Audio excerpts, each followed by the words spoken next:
कोटि कोटि सिजदा करूं, कोटि कोटि प्रणाम। चरण कमल में राखियो मैं, बांदी जाम गुलाम। अवगुण किए तो बहुत किए, करत न मानी हारी। बावे बंदा बख्श दियो, बावे गर्दन उतार। जय इब कै सतगुरु मिले, सब दुख आँखों रोए। चरणों ऊपर शीस धरूं, कहूं जो कहनी होए। गुरु जी तुम ना भूलियो, चाहे लाख लोग मिल जाएं। हमसे तुमको बहुत है, तुमसे हमको ना। गुरु जी तुम ना भूलियो, चाहे लाख लोग मिल जाएं। हमसे तुमको बहुत है, तुमसे हमको ना। तुमरे विसारे क्या बने, मैं किसकी शरण में जाऊं। शिव विरंच मुनि नारदा, तिनके हृदय न समान। मैं अपराधी जन्म का, नक्सक भरे विकार। तुम दाता दुख भंजना, मेरी करो संभार। पूर्ण ब्रह्म कृपा निदान, सुन के सो करतार। गरीब दास मुझ दीन की, रखियो बहुत संभार।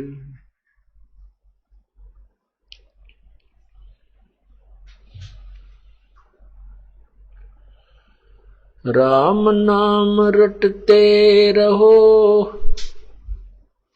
जब तक घट में प्राण।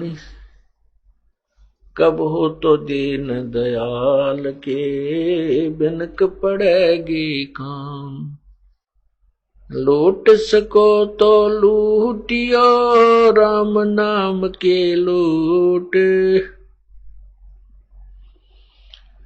पीछे फिर पछताओगे, प्राण जहांगे छूट। नहीं भरोसा देही का, विनस जावे छिन माही। श्वास उश्वास में नाम जपो, और यतन कछु नाही। श्वास उश्वास में नाम जपो, व्यर्था श्वास मत खो। ना जाने इस श्वास को, आवण ओक न हो। कभी वो पृथ्वीपति चकवे गए, जिनके चक्र चलंत। रावण सरीखे कौन गिने, ऐसे गए अनंत। पहले गए ना बावड़े, रहते भी सब जाही। बिन साहिब की बंदगी, कहीं ठोर ठिकाना नहीं। जैसा मोती ओस का, ऐसी तेरी आव। गरीब दास करो बंदगी, बोर न ऐसा दावे। मानुष जन्म दुर्लभ है, ये मिले न बारंबार। तरवर से पत्ता टूट गिरे, वो बोर न लगता डर।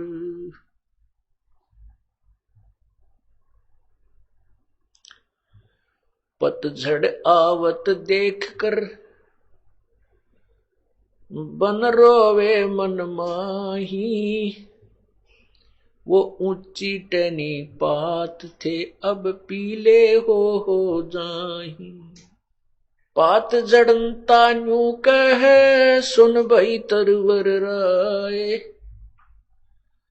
अब के बिछुड़े नहीं मिले, न जाने कहाँ गिरांगे जाए। तरवर कहता पात से, सुनो पात एक बात। यहाँ की याहे रीति है, एक आवे एक जात। बेटा जाया खुशी हुई, खूब बजाए थाल। ये तो आवण जावण लगा हुआ है, ज्यों कीड़ी का नाल। झूठे सुख को सुख कहे, ये मान रहा मन मोदी। ये सकल चबीना काल का, कुछ मुख में कुछ गोदी।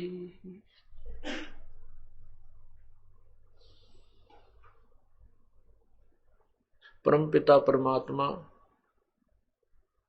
बंदी छोड़ सारी सृष्टि के रचनहार कुल मालिक कबीर देव, कबीर परमेश्वर, कबीर साहब, हम काल जाल में फंसी हुई अपनी आत्माओं को अपने निज घर की खबर, जानकारी, उस सतलोक का ज्ञान स्वयं ही बताने के लिए आते हैं। हमने अपने पैर पर स्वयं ही कवाड़ा मारा था, अपने पैर को आप ही काटा था, अपने परमपिता से हम दूर हुए थे। इस काल की इस नाटकबाजी को, ड्रामाबाजी को जो ये तप कर रहा था वहां पर सतलोक में, उसको देख करके हम इस पर आसक्त हुए थे। अपने परमात्मा से हमारी श्रद्धा हट गई थी, इसके अंदर हमारी आसक्ता बढ़ गई थी। हम अपने पतिव्रता धर्म से गिर गए थे। और जब पतिव्रता धर्म से गिर जाते हैं आत्मा, उसका कहीं ठिकाना नहीं होता। हम अपने परमपिता से आस्था हटा करके इस काल भगवान ज्योति निरंजन ब्रह्म के ऊपर आसक्त हुए, और उस जरा सी भूल की आज हम कितनी यातनाएं सह रहे हैं, कितना कष्ट उठा रहे हैं।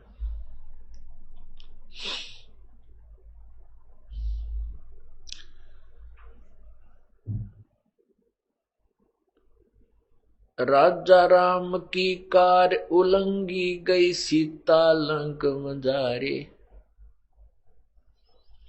10 मस्तक रावण के काटे, विवेक सुन को राज दिया रे।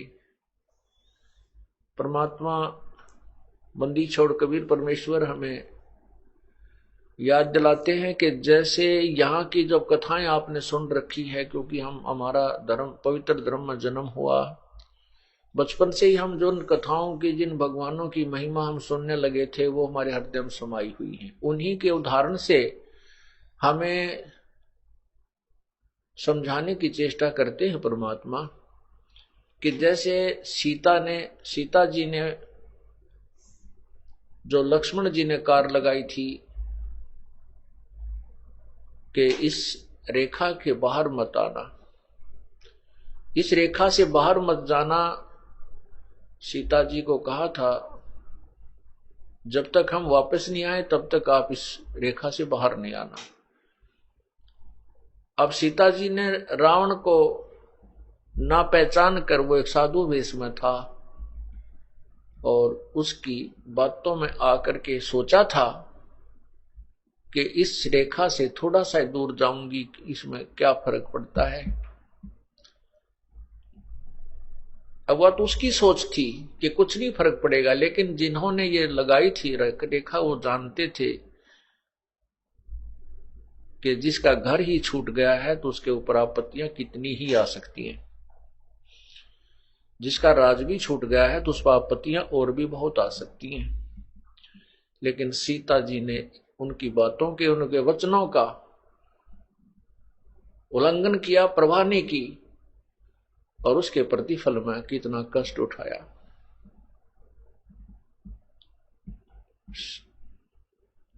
इसी प्रकार हमने अपनी नालायकी से इस काल को अपना हाथ पकड़ा दिया, ये हमें घसीट कर यहां ले आया इस गंदे लोक में। यहां अपने को कितनी पीड़ा दी जा रही है, हम आदी हो गए इन दुखों को सहन करने के। फिर हम एक दूसरे को देखते हैं, ये भी दुखी है, ये भी दुखी है, ये भी सुखी, इतना ही दुख है। इस तरह हम एक दूसरे के दुख को देख करके हम अपने दुख को कम मान करके सुख महसूस कर लेते हैं। एक व्यक्ति के दो पुत्र थे, दोनों ही मृत्यु को प्राप्त हुए। एक के दो पुत्र थे, उसका एक ही मृत्यु को प्राप्त हुआ। तो जो जिसके दो में से एक मृत्यु हुई थी, वो व्यक्ति वहां गया जिसके एक ही पुत्र था, उसी की मृत्यु हो गई थी। तो वो भी बहुत दुखी था और जिसके दो में से एक पुत्र की मृत्यु हुई थी वो भी बहुत दुख महसूस कर रहा था। वहां जाकर जब उसको पता चला कि इसका एक ही पुत्र था इकलौता, वो भी मृत्यु को प्राप्त हुआ, तब उसने राहत की सांस ली, है भगवान शुक्र है मेरा एक तो जीवित है। तो इस करके उसने अपने उस महादुख को उस तुलनात्मक तरीके से अपने आप मान लिया, अपने आप सेटिंग कर ली अपने मन की कि इससे तो मैं सुखी हूं। हम इस प्रकार यहां इस घोर कष्ट को सहन करते हुए भी अपने इन दुखों को यही मान लेते हैं कि इससे तो मैं सुखी हूं। और उस जो दूसरा जीवित है उसका क्या भरोसा है, ये कितने दिन रहेगा, यहां बुद्धि कभी नहीं जाती। और फिर हम गलतियों पर गलती करने लग जाते हैं, परमात्मा को नहीं पहचानते।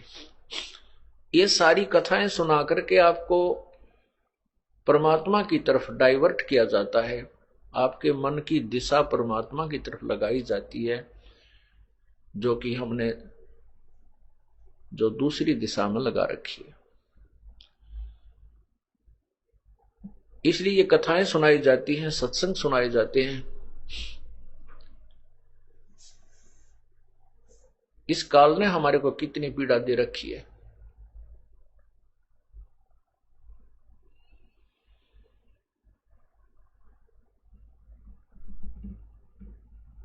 एक किसी भी पशु पक्षी के जीवन को आप देखिए, सर्दी का मौसम, जनवरी, दिसंबर जनवरी का महीना, और कुत्ते तथा कुतिया की योनि प्राप्त हो, शरीर प्राप्त है,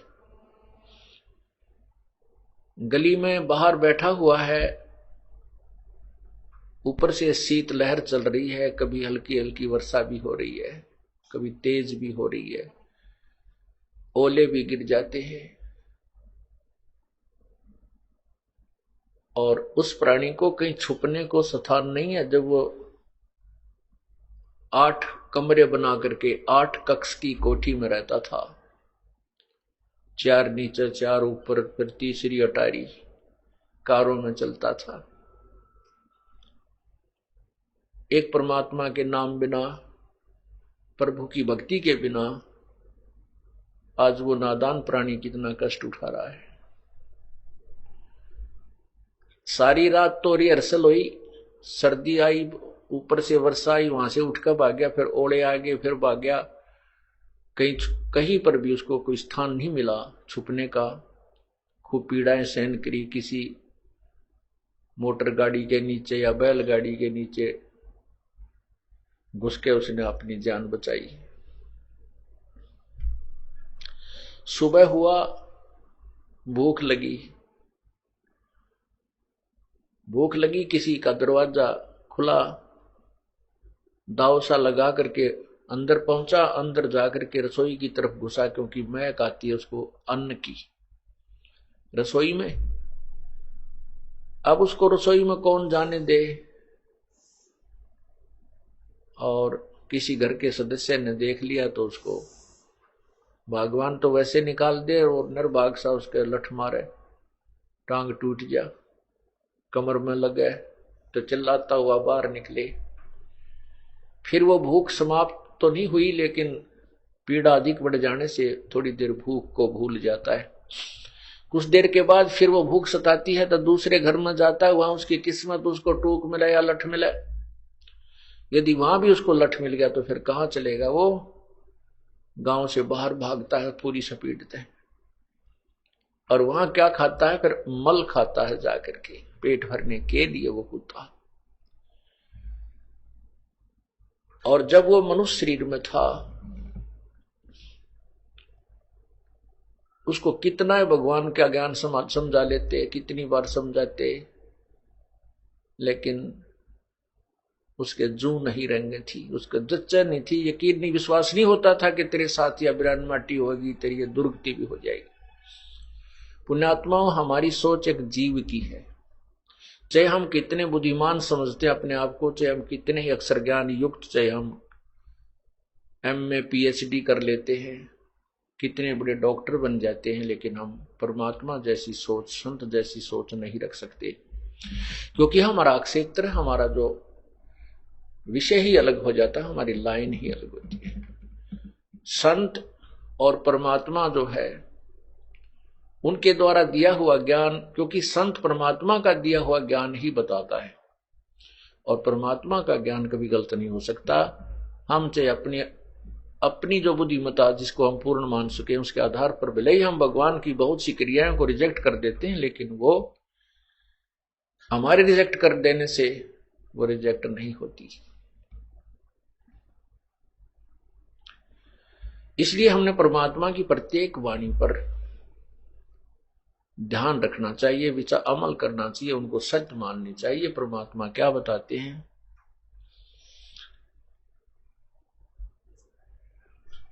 आगे गए न बावड़े, जो पहले जा चुके कहते हैं वो वापस तुम्हारे घर में नहीं आए, और रहते भी सब जाही, बिन साहेब की बंदगी कहीं ठोड़ ठिकाना नहीं। पूर्ण परमात्मा, साहेब का अर्थ होता प्रभु। ये भाषा भिन्न होने से कोई गॉड कहता है, कोई रब कहता है, कोई अल्लाह कहता है, कोई हम साहेब परमेश्वर राम कह देते हैं। तो सही मायनों में राम कौन है, क्योंकि हम जिस राम की तरफ संकेत करते हैं, हम जिस अल्लाह की तरफ संकेत करते हैं, गॉड की तरफ संकेत करते हैं, वो कबीर गॉड है, वो कबीर साहब है, कबीर परमेश्वर है, वो अल्लाह कबीर है, अल्लाह अकबर है। और ये कबीर अल्लाह वही है जो काशी में 120 वर्ष तक एक जुलाहे की भूमिका तथा एक महान कवि की भूमिका करके सहस्री राय थे, सहस्री चले गए। अब राम की परिभाषा, डेफिनेशन ऑफ गॉड भी हमें आज तक किसी संत ने नहीं बताई। किसी संत का मीन जो हम जिन संतों से परिचित थे। वैसे तो जिन महापुरुषों ने परमात्मा के साक्षात्कार हुआ, भगवान के दर्शन हुए हैं, उन्होंने तो वही यथार्थ ज्ञान दिया है जो प्रभु ने स्वयं बताया था। उन संतों को छोड़कर जिन्होंने परमात्मा का साक्षात्कार हुआ है और स्वयं परमात्मा प्रभु ने आकर के, साहेब ने आकर जो ज्ञान दिया, उसके अतिरिक्त अन्य ऋषियों, महर्षियों और संतों को तो परमात्मा की परिभाषा का भी ज्ञान नहीं था। इसी कारण से हम राम कहते हैं। जैसे आपको कथा सुनी थी कि पीपा जी एक राजा था, वो फिर संत बन गया। एक शहर में गया हुआ था, वहां एक मुसलमान तेलन थी। उसको साधु, उस पीपा जी ने कहा कि बेबे राम बोल, राम राम। तो वो कहने लगी, तो कौन से धर्म का है तू, तेरा क्या इसम, क्यों बोलूं मैं राम? राम तो मरने के बाद बोलते हैं, हमारा कोई मर थोड़ा ही रहा है। तू बोल राम, तू बोल राम, तू बोल ले। कहने का भाव यह है कि उसको राम बोलना ही पाप बता रखा था कि राम तो कहना नहीं है, तो हिंदू कहा करते हैं। हमने एक दूसरे का विरोध इतना सीरियसली कर लिया कि हिंदू ऐसे कहें तो मुसलमान ऐसे कहें, वो ऐसे करें तो हम ऐसे करें, यानी इतना विरोध बना लिया। जबकि परमात्मा एक है, हम एक पिता की संतान हैं। केवल ये स्वार्थी जो गुरु पीर परमात्मा से अपरिचित थे, वही हमें ऐसे दिग्भ्रष्ट कर देते हैं, मिसगाइड करते हैं। उसी आधार पर उस मालन ने संत जी से कहा कि तू बोल राम, तुम्हारा मर गया होगा कोई, हमारे कोई मरा थोड़ा ही है। तब पीपा जी ने कहा था कि तेरा मरियो खसम, चल तेरा पति मर जाएगा, तू फिर तो बोल लेना राम राम।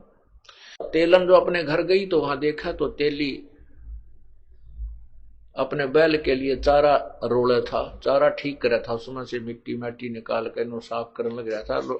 उसके देखते देखते मर गया वो। फिर वो लागी रोन बुरी तरह, लाओ किताब बोलो राम। तब पीपा जी कहने लगे, ले माई अब बोल भगवान का नाम। अब तो बोलेगी ना कि परमात्मा का नाम तो ले ले कुछ थोड़ी बहुत देर, यही कारण सही। तब उसके पैर पकड़े, पीपा जी मुझे माफ करो।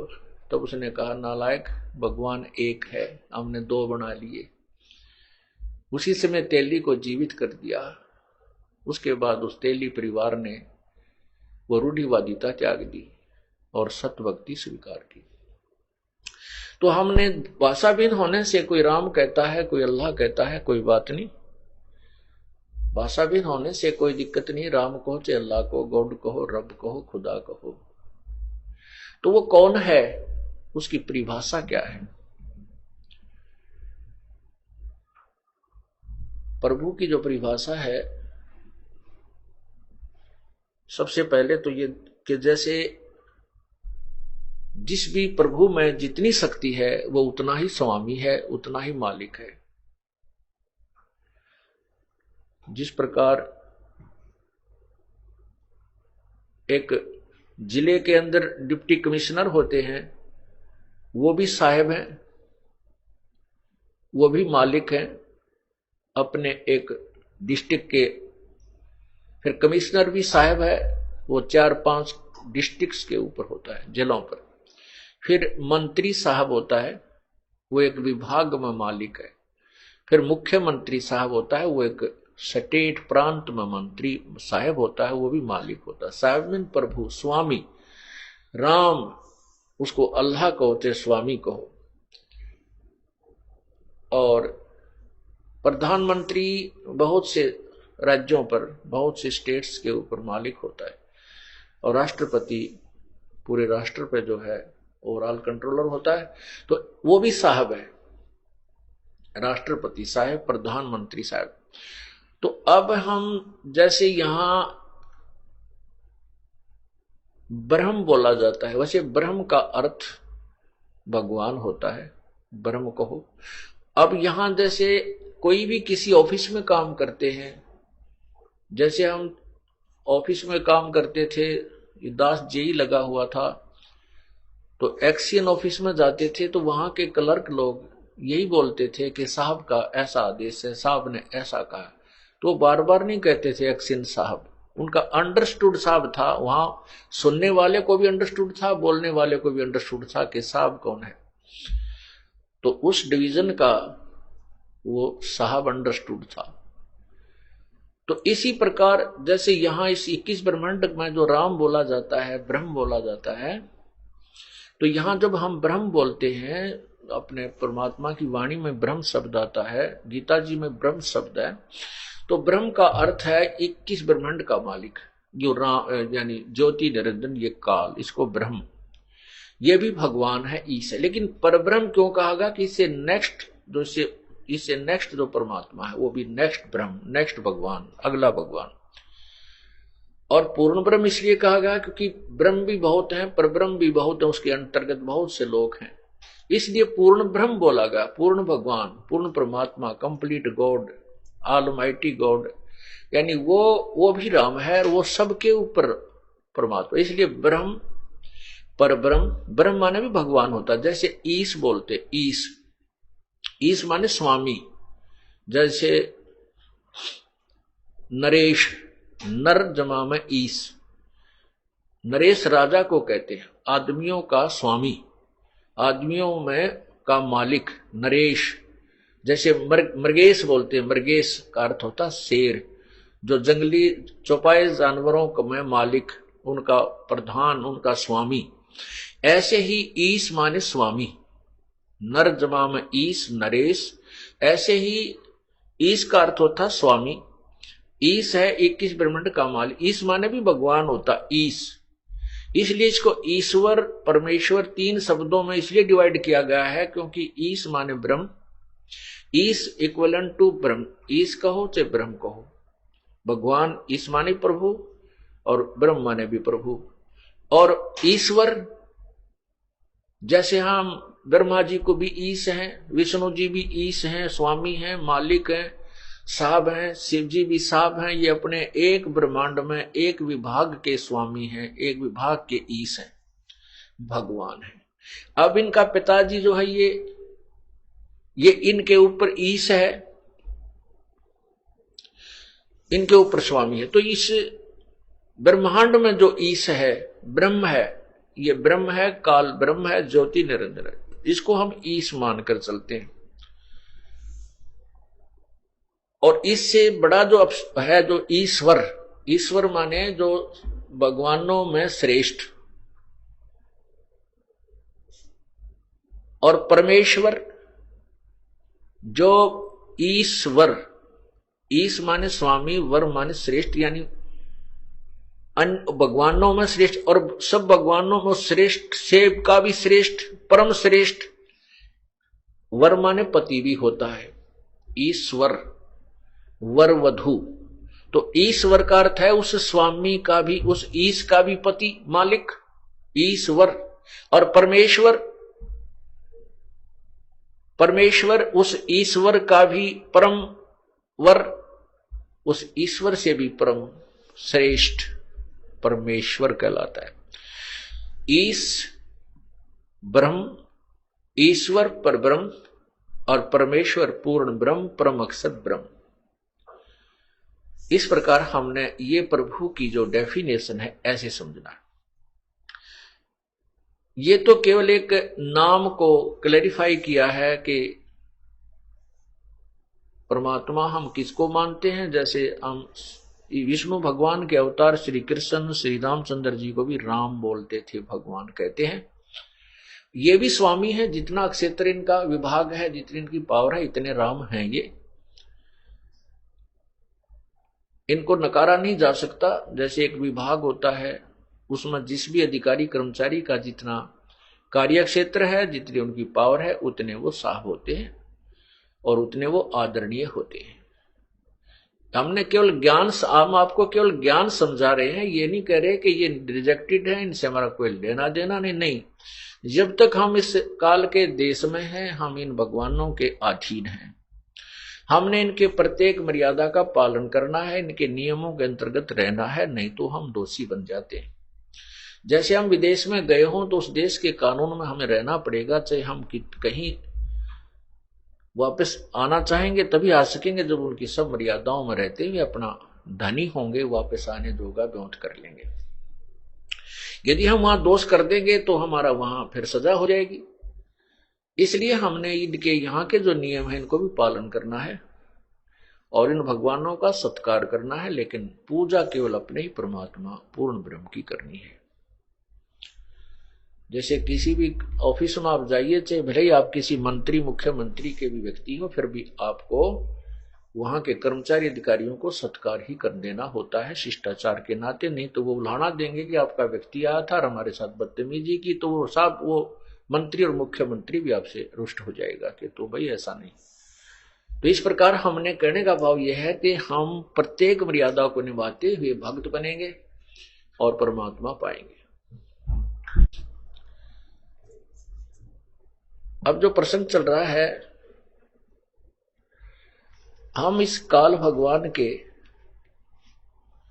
जाल में फंस गए और अभी तक हमें इस काल ने इतना ज्ञानहीन बना दिया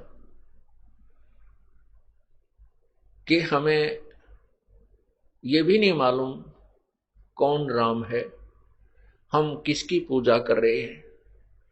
अब जैसे मुसलमान भाई कहते हैं परमात्मा अव्यक्त है, अल्लाह निराकार है, मतलब वो अदृश्य है,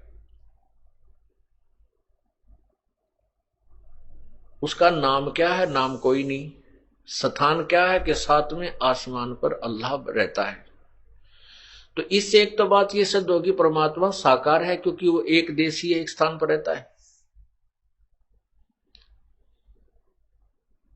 दूसरा, उनको ये नहीं मालूम कि उसका नाम क्या है। वो अल्लाहु अकबर भी करते हैं, लेकिन अल्लाहु अकबर है कौन? अल्लाह अकबर, अल्लाह कबीर। जैसे भाषा होती है, इसमें कबीर को अकबीर, जैसे अपनी संत भाषा में क्या बोलते हैं? स्थान को अस्थान, स्थिर को अस्थिर, ऐसे एक एक्स्ट्रा ए लग जाता है। जैसे कबीर को अकबीर, अल्लाह को अल्लाहू भी बोल देते, अल्लाहू, अल्लाहू कबीर अकबर। तो अल्लाहू अकबर कहने लगे, अकबर, अकबर का अर्थ भी कबीर है। तो इस प्रकार वो अल्लाह कबीर, ये अल्लाह का अर्थ भगवान कहते हैं, कबीर का अर्थ बड़ा कर देते हैं, बड़ा भगवान। अब वो बड़ा भगवान कौन है उसको डिफाइन कर दिया आपको कि वो बड़ा भगवान कौन है। क्योंकि पवित्र कुरान शरीफ सूरत फुरकानी 25 आयत 52 से 59 में स्पष्ट किया है कि जो कुरान शरीफ का ज्ञान दे रहा है उसको मुसलमान धर्म अल्लाह मानते हैं। जिस भगवान ने, जिस अल्लाह ने, जिस गॉड ने कुरान शरीफ का ज्ञान दिया है उसको मुसलमान धर्म के भाई जो हैं वो कंप्लीट गॉड मानते हैं कि ये परमात्मा हमारा है। और वो कहता है कि हे पैगंबर अर्थात हजरत मोहम्मद, वो कबीर नामक जो परमात्मा बड़ा भगवान है उसको ये काफिर परमात्मा नहीं मानते, अल्लाह नहीं मानते, तो इनकी बातों में मत आना, इन काफिरों का कहा मत मानना। उसके लिए तू संघर्ष करना और मैं जो तुझे ज्ञान दे रहा हूं इस कुरान शरीफ में, इस ज्ञान के ऊपर तू दृढ़ रहना। जिहाद का अर्थ लड़ाई नहीं कहा, संघर्ष करना। चाहे कितना ही तुझे कष्ट दें, चाहे गलत बोलें, आप इनकी बातों से डगमग मत होना। और ये परमात्मा वही है जिसने सारी सृष्टि रची, जमीन और आसमान के बीच में जो भी कंस्ट्रक्शन है उसी अल्लाह ने की है। कोई जो गीता ज्ञान दाता किसी और, कुरान शरीफ का ज्ञान दाता किसी और अल्लाह भगवान के बारे में बता रहा है जो कबीर भगवान है। और उसने सारी सृष्टि, उसने सारी रचनाएं की है। और वो जिंदा, जो जिंदा महात्मा के रूप में प्रकट होता है। और हजरत मोहम्मद जी को भी परमात्मा पूर्ण ब्रह्म कबीर देव कल अल्लाहु अकबर आकर मिले थे जिंदा महात्मा के रूप में। तो उसी के लिए 52 आयत नंबर 58 में कहा है कि वो जिंदा कभी मरने, वो उस जिंदा, जो जिंदा तुझे मिला, जिंदा के रूप में मिला और वो पूर्ण परमात्मा है, वो अल्लाह बड़ा लिख दिया। अल्लाह कबीर को अल्लाह बड़ा लिख दिया, वो अल्लाह कबीर है। वो अल्लाह बड़ा कर लिख दिया उन्होंने अनुवाद में, बाकी मूल जो भाषा है वो सही बता रही है। और वो कभी मरने वाला नहीं है, और वो अपने बंदों के गुनाहों से बाखबर है, खूब परिचित है, वो उनको अक्षमा कर देता है। फिर लिखा कि ये वही परमात्मा है जिसने ये कबीर वही भगवान है जिसने 6 दिन में सृष्टि रची, 7वें दिन तख्त पर जा बैठा। और उसके विषय में कुरान शरीफ का ज्ञान दाता अल्लाह कह रहा है कि मैं उससे परिचित नहीं हूं, उसके विषय में किसी बाखबर से पूछ देखो। इससे यह सिद्ध हुआ कि जिसको हजरत मोहम्मद जी अपना सुप्रीम गॉड मानते थे, अपना अल्लाह मानते हैं, और मुसलमान धर्म जिसको अल्लाह मानते हैं, वो गीता का ज्ञान उन्होंने दिया है, ना उसका कुरान शरीफ का ज्ञान उसी ने परमात्मा ने दिया है। और वो कहता है कि उस पूर्ण परमात्मा के बारे में जिसने 6 दिन में सृष्टि थी, 7वें दिन तख्त पर जा बैठा, और जिसने आसमान और जमीन के बीच में जो कंस्ट्रक्शन सारी की, वो अल्लाह कबीर है, वो अल्लाह बड़ा है, उसके विषय में किसी बाखबर से पूछ देखो। हम अल्लाह यहां कबीर ना मान करके उन्हीं की अनुवादित की हुई कुरान शरीफ को मानकर चलें कि वो अल्लाह बड़ा है, तो गीता ज्ञान कुरान शरीफ के ज्ञान दाता से कोई और अल्लाह है जिसके बारे में कुरान शरीफ के ज्ञान देने वाला अल्लाह अपरिचित है। बाखबर से पूछो, किसी तत्वदर्शी संत से पूछो। यही पवित्र गीता जी अध्याय नंबर 4 के श्लोक 34 में स्पष्ट किया है कि उस तत्व ज्ञान को जो गीता अध्याय नंबर 4 के श्लोक 32 में स्पष्ट किया है कि उस पूर्ण परमात्मा ने अपने मुख्य ज्ञान में अपने ही मुखारविंद से पूर्ण परमात्मा भक्ति के बारे में बहुत से विवरण दिए, यानी तत्व ज्ञान में बहुत सा विवेचन दिया हुआ है। उसके बारे में, उस तत्व ज्ञान के बारे में किसी तत्वदर्शी संतों से पूछो, उनको दंडवत प्रणाम करो और कपट छोड़कर उनसे प्रसन्न करो। फिर वो तत्वदर्शी संत तुम्हें उस परम पिता के विषय में ज्ञान देंगे, फिर वैसे करना जैसी होगी। कहें इसे सिद्ध हो गया कि गीता ज्ञान दाता जो गीता जी में ज्ञान दे रहा है, जिसको पवित्र हिंदू समाज सुप्रीम गॉड मान रहा है, श्री कृष्ण जी ने गीता बोली, श्री कृष्ण जी, वैसे तो श्री कृष्ण जी ने गीता में एक शब्द भी नहीं कहा। जो सारा ज्ञान काल ने बोला है, जो श्री कृष्ण जी में प्रवेश करके बोल रहा था। फिर भी हम ये सोचकर माने कि कृष्ण जी ने ही बोली थी, तो श्री कृष्ण जी तो कह रहा है कि वो कोई और परमात्मा है। इसीलिए 18वें अध्याय के 62वें श्लोक में कहा कि तू सर्व भाव से उस परमेश्वर की शरण में जाओ, उसकी कृपा से तू परम शांति और शाश्वत स्थान को प्राप्त होगा। 15वें अध्याय के प्रथम मंत्र में श्लोक में कहा है, उस तत्वदर्शी संत की पहचान बताई है कि उल्टे लटके हुए संसार रूपी वृक्ष को जो सर्वांग सहित बता देगा, स वेदवित। उल्टा लटका हुआ संसार रूपी वृक्ष है, इसके ऊपर को जड़ है, वो पूर्ण परमात्मा है, परम दिव्य परमेश्वर है, और नीचे को तीनों गुण रूपी शाखा है। और जो इनको सभी अंग बताएगा, तना कौन रूप भगवान है, डार कौन है, पत्ते कौन है, स वेदवित, वो तत्वदर्शी संत है, वो वेद के तात्पर्य से पूर्ण परिचित है। तो परमात्मा ने स्वयं आकर के वो बताया था, अक्षर पुरुष एक पेड़ है, निरंजन वा की डार, तीनों देवा शाखा है, ये पाथरू संसार। जैसे तना जमीन से बाहर दृष्टिगोचर है, तना तो अक्षर पुरुष अर्थात परब्रह्म है। तने से आगे चल के एक डार मोटी निकलती है, बहुत सी डारें निकलती हैं, उनमें से एक डार मोटी, उसको ब्रह्म क्षर पुरुष समझो। और उस डार के आगे 3 शाखा हैं, रजगुण ब्रह्मा, सतगुण विष्णु, तमगुण शिव जी। और आगे जो पातरूप संसार, आगे और जो पत्ते हैं वो हम लटके हुए हैं। तो जो मूल है, जड़ है उस पूर्ण परमात्मा की, वो पूर्ण ब्रह्म है, जिससे सारे पौधे को, पूरे वृक्ष को आहार प्राप्त होता है। इसलिए परमात्मा ने, कबीर परमेश्वर ने अपने मुख्य ज्ञान में अर्थात तत्व ज्ञान में, सूक्ष्म वेद में स्पष्ट किया हुआ है, अक्षर पुरुष एक पेड़ है, निरंजन वा की डार, और तीनों देवा शाखा है, ये पात रूप संसार। और मूल परमात्मा स्वयं है। यही प्रमाण गीता जी अध्याय नंबर 15 के श्लोक 16 और 17 में स्पष्ट है। 16 में क्षर पुरुष और अक्षर पुरुष, ये दो भगवानों के विषय में कहा है, और इनमें इनके विषय में बताया है कि ये भी नाशवान है, इनके जितने भी इनके शरीरधारी प्राणी हैं वो भी इनके लोकों में नाशवान है, आत्मा नहीं मरती। 17वें श्लोक में कहा 15वें अध्याय के में कि उत्तम पुरुष है तू अन्य परमात्मा इति उद्धारते, ये लोक त्रयम् अविश्य विभर्ति अव्यय ईश्वर है, जो तीनों लोकों में प्रवेश करके सबका धारण पोषण करता है और सबका मालिक है। इन दोनों से भी जो उत्तम भगवान है वो तो कोई और है, वो पुरुषोत्तम है।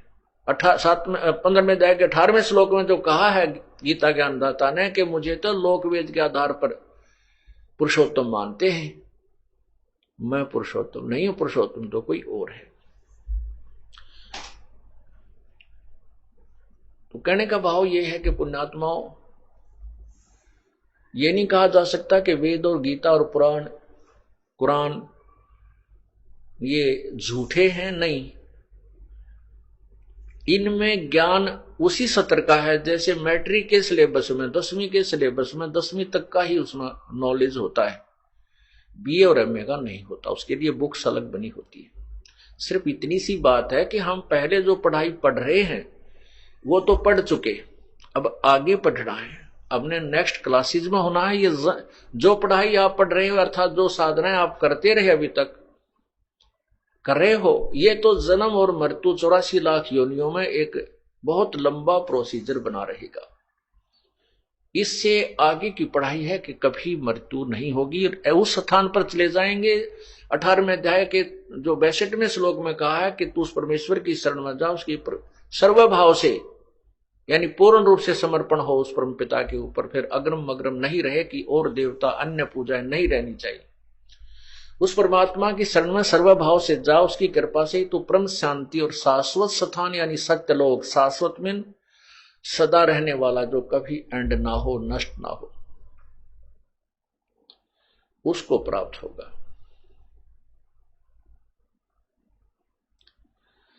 अब हमने वो पढ़ाई पढ़नी है जो कभी नष्ट ना हो, जो हम कभी मृत्यु में ना आवे। आज हमें अपने बच्चों में, अपने परिवार में, अपनी कोठी और कार में कितने जो ना आसक्त हैं और कितने प्यारे लगते हैं, और अपने शरीर पर अपनी जान बचाने के लिए हम 100 प्रयत्न करते हैं।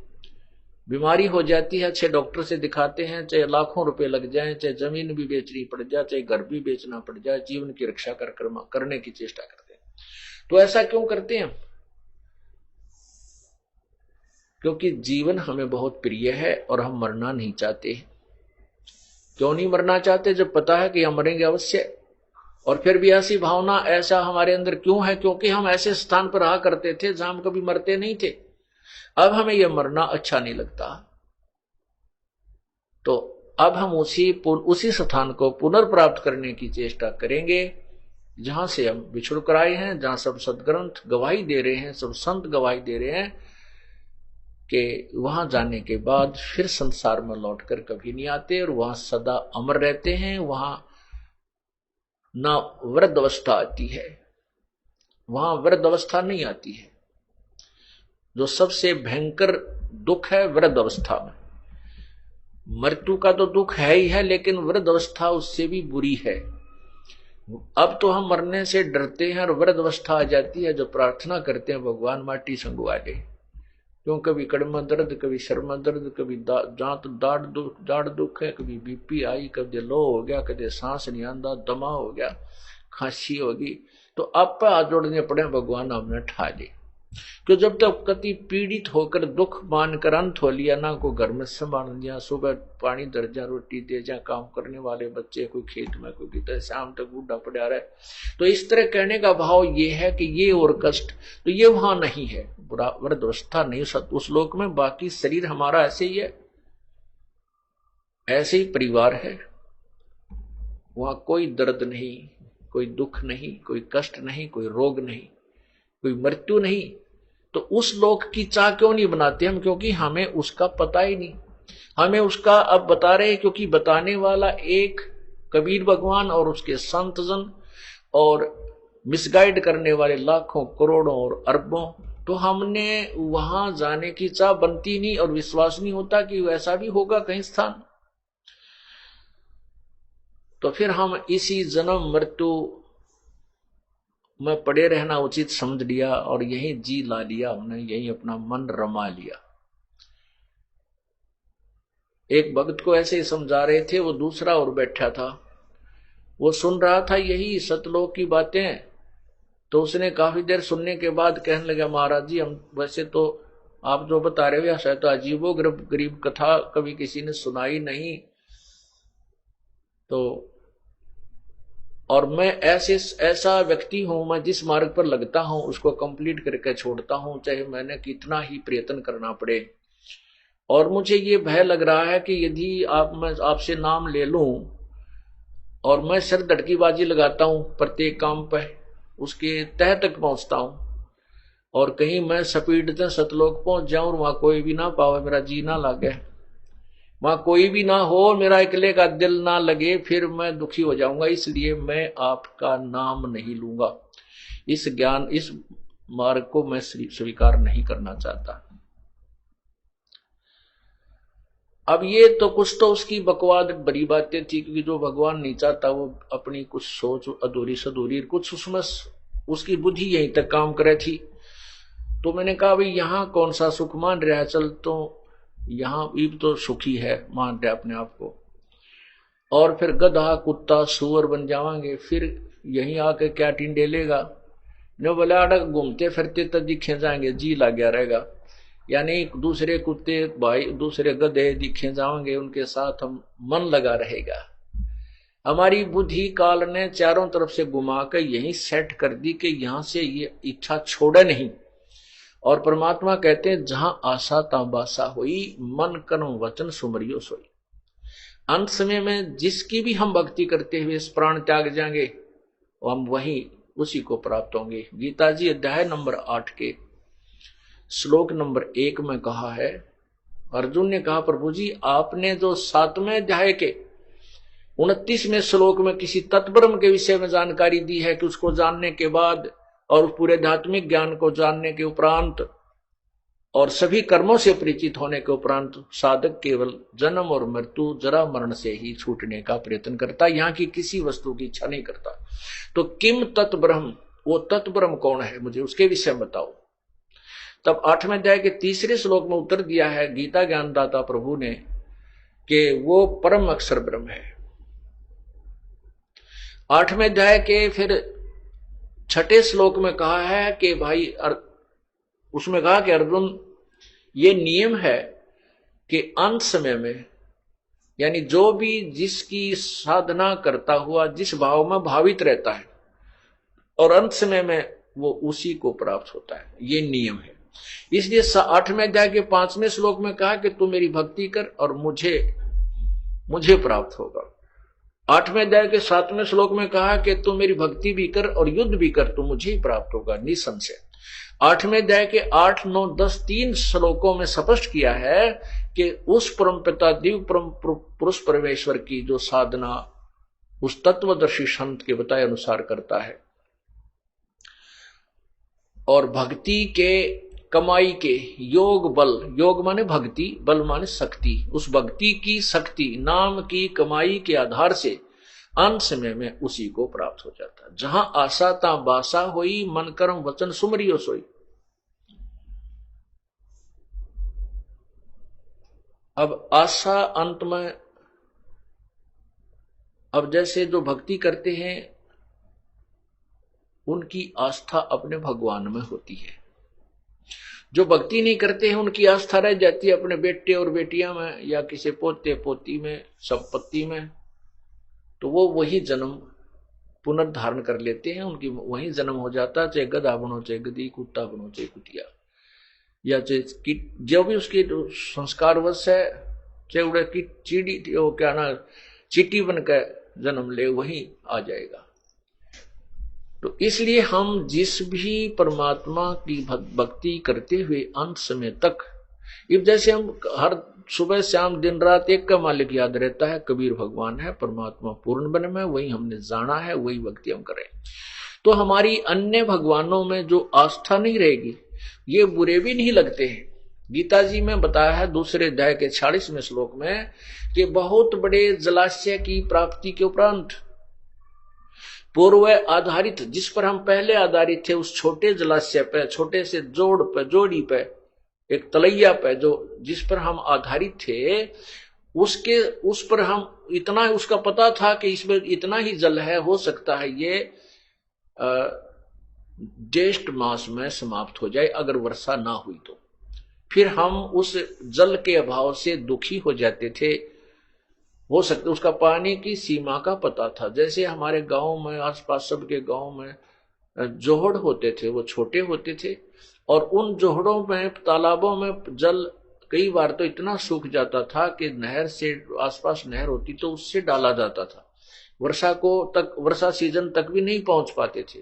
तो यहां ये बताते हैं कि ऐसे तालाब के स्थान पर, ऐसे जलाशय के स्थान पर बहुत बड़ी झील, जिसमें चाहे 10 वर्ष भी वर्षा ना हो तो भी जल ना समाप्त हो, अगर वो प्राप्त हो जाए, उसके उपरांत जैसी आस्था उस जोड़ी पर रह जाएगी, उतनी ही वही सची थी अर्जुन उस व्यक्ति की हो जाती है जिसको तत्व ज्ञान हो जाता है। अन्य ज्ञानों पर, अन्य भगवानों में उसकी इतनी ही आस्था रह जाती है उस पूर्ण परमात्मा के ज्ञान के उपरांत। कितना ऑथेंटिक, सटीक उदाहरण दिया है गीता जी में कि जैसे वो जोड़ी जो छोटी थी वह बुरी नहीं लगती, उसमें जल उसमें भी है, काम वो भी चला रही है, उससे भी हमारी प्यास बुझ रही है, लेकिन वो लिमिटेड है। उसकी तो औकात का पता है, उसकी सतिथि का पता, क्षमता का पता है कि ये तो एक सीजन भी पूरा नहीं कर सकती। और बहुत बड़ा झील मिल जाती है, लेक मिल जाती है, तो फिर तो कहना है क्या है। लेकिन फिर भी वह जोड़ी बुरी नहीं है। इसी प्रकार ब्रह्मा विष्णु महेश की जो सतिथि है, तो एक जलाशय समझो छोटे वाला, एक तलैया है, और पूर्ण परमात्मा जो है ये बहुत बड़ा दरिया है। दरिया जैसे गंगा दरिया है, कितना निर्मल नीर है, और किसी भी सीजन में उसका जल समाप्त नहीं होता। इस प्रकार कबीर परमात्मा को गंगा दरिया समझे। जैसे दादू साहब जब परिचित हुए उस परम पिता कबीर परमेश्वर की महिमा से, उन्होंने भी यही कहा कि और संत सब कूप हैं और कहते झरीता नीर, दादू अगम अपार है वो दरिया सत कबीर। तो इस प्रकार ये जैसे वो तालाब, छोटी तलैया बुरी नहीं लगती। आप अपने आत्मा से सोचना, कई अनजान लोग मिसगाइड करते हैं कि संत रामपाल तो जो है ब्रह्मा विष्णु महेश को छोटे बताता है, हे बताता है, उनको रिजेक्ट करता है, वो पूजा के योग नहीं बताता है। अब उस गीता में उदाहरण दे रखा है, उसी को समझा रहा हूं कि जैसे वो ब्रह्मा विष्णु महेश हमने बुरे नहीं लगते, लेकिन उनकी अक्षमता से हम परिचित हो गए कि ये जन्म मृत्यु में स्वयं भी हैं, इनकी भी जन्म मृत्यु होती है, ये किसी भी पाप कर्म को या कर्म को कम बत्ती नहीं कर सकते।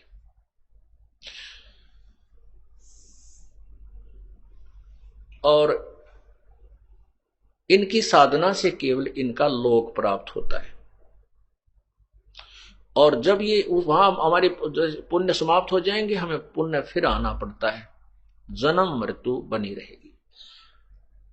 अब जैसे उल्टा लटका हुआ संसार रूपी वृक्ष बताया है, इसमें तीनों देवता टहनी बताई है और शाखा बताई है। शाखा के आगे हम पत्ते रूप में लटके हुए, जैसे जड़ से आहार चलेगा, पूर्ण परमात्मा की हम पूजा करेंगे। कोई पौधा लगाते हैं, आम का पौधा अपने मिट्टी में लगा, गड्ढा बनाया, उस गड्ढे में हम सिंचाई करेंगे, जड़ की पूजा करेंगे, जड़ की, और वहां से आहार ऊपर चलेगा। वो आहार तने से होता हुआ, जड़ का दिया हुआ आहार तने से डार में, डार से शाखा में, शाखा ब्रह्मा विष्णु महेश है, ब्रह्मा विष्णु महेश से आगे हम हैं, तो तब हमें प्राप्त होगा। लेकिन प्राप्त जब होगा जब पूजा परमात्मा की करेंगे, पूर्ण ब्रह्म की करेंगे, वहीं से हमारे संस्कार बन के इनके पास आते हैं, फिर ये हमें डिस्ट्रीब्यूट देते हैं एज वर्क डन। जैसा हमने कर्म किया, दैट्स ऑल। ये बुरे नहीं, ये हम इनसे दूर नहीं, हम इनको छोड़ नहीं सकते, हम इनसे दूर हो ही नहीं सकते, क्योंकि हम इनके लोक में हैं। और ये भी आप और हमारे जैसे ही जीव हैं, ये पीव नहीं है, लेकिन हमसे परमात्मा है, श्रेष्ठ आत्मा है। जैसे राजा भी मनुष्य होता है, मानव होता है, लेकिन वो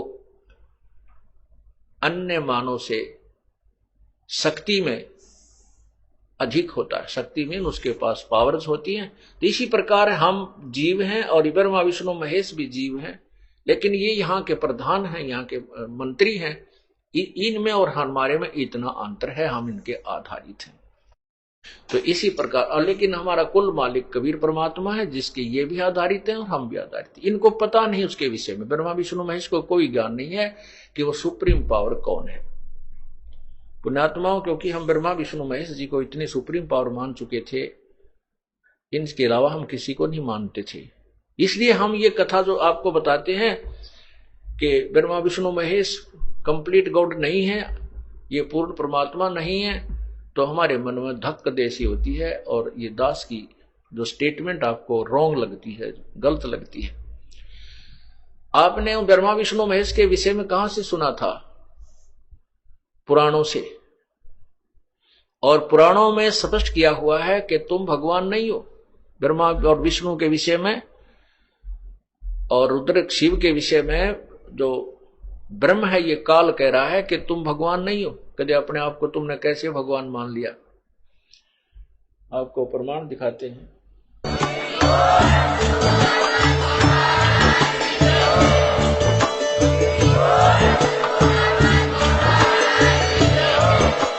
अगर आप ये वीडियो YouTube पर देख रहे हैं तो हमारे चैनल को सब्सक्राइब करें और बेल आइकन को दबाना ना भूलें। अगर आप Facebook पर ये वीडियो देख रहे हैं तो हमारे पेज को लाइक करें।